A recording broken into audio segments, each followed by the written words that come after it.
अनि यसरी किन चाहिँ तपाईँको बुवाकै कारणले तपाईँ चाहिँ यसरी क्लिनिक चलाउने यति सम्पन्न व्यक्ति हुनुभयो, डक्टर हुनुभयो भनेर सोद्धाखेरि उसले भनेछ मेरो बुवा जाँड रक्सी खानुहुन्थ्यो, घरमा मामुलाई पिट्नुहुन्थ्यो, एकदमै धेरै दुःख थियो, खाना लाउन पनि पुग्दैन थियो, एकदमै दुःखसँग हामीले जीवनयापन गरेको थियौँ। त्यो देखेर मैले त्यही दिन बाचा गरेँ कि म कहिल्यै पनि बुवा जस्तो भन्ने छुइनँ, कहिल्यै पनि म बुवा जस्तो भन्ने छुइनँ। मैले त्यही दिन मैले आफूसँग प्रमिस खाइसकेको छु। त्यसैले यो बनिनु, म यति सम्पन्न बनिनु, मेरो यति असल बनिनु, म आज डक्टर भएर यसरी यहाँ क्लिनिक चलाएर बसिरहनु यो सबै बुवाको कारण हो भनेछ कान्छो छोरोले पनि। जेठो छोरोले पनि म यति बिग्रिनु, म यति नराम्रो हुनु, जाँड रक्सी खानु यो सबै मेरो बुवाको कारण हो। बुवा जाँड रक्सी खानुहुन्थ्यो, परिवारमा आमालाई पिट्नुहुन्थ्यो, गरिब थियौँ। त्यो बुवाबाट मैले के शिक्षा पाउने त? मैले यस्तै शिक्षा पाएँ, मैले पनि बुवा जस्तै बन्ने शिक्षा पाएँ भनेर भनेछ।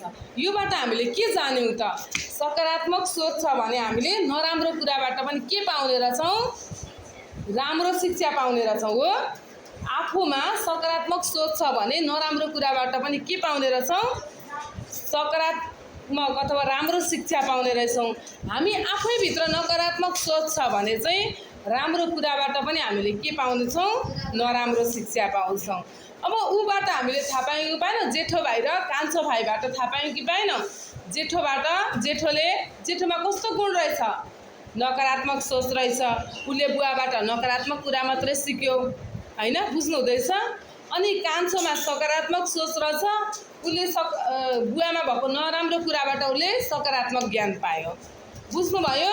भनेपछि हामीले कुनै पनि कुराले फरक पार्ने रहेछ कि हाम्रो व्यक्तित्वले, हाम्रो विचारले फरक पार्ने रहेछ। हाम्रो विचारले नराम्रो कुरा होस् वा राम्रो कुरा होस् हामीलाई सिक्न नछेक्ने रहेछ हो कि होइन भन्नु त? बुझ्नुभयो कि भएन?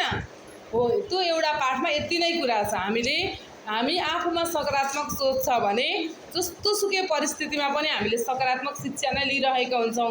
हामी आफूमा नकारात्मक सोच छ भने जस्तो सुकै परिस्थितिमा हामीले नकारात्मक, जति नै राम्रो भए पनि नकारात्मक नै शिक्षा लिइरहेको हुन्छौँ। बुझ्नु हुँदैछ? थाहा पाउनुभयो?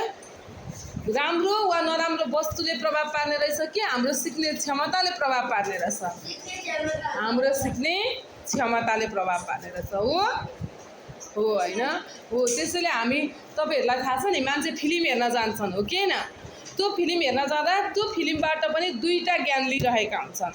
जोसँग सकारात्मक सोच छ उसले राम्रो शिक्षा लिइरहेको हुन्छ, जोसँग नकारात्मक सोच छ, नेगेटिभ थिङ्किङ छ, उसको नकारात्मक विचार छ, उसले त्यही कुराबाट नराम्रो शिक्षा लिइरहेको हुन्छ। हो कि होइन? भन्नु त? मैले हजुरहरूलाई मैले गाली गरेँ है, आज मैले जसरी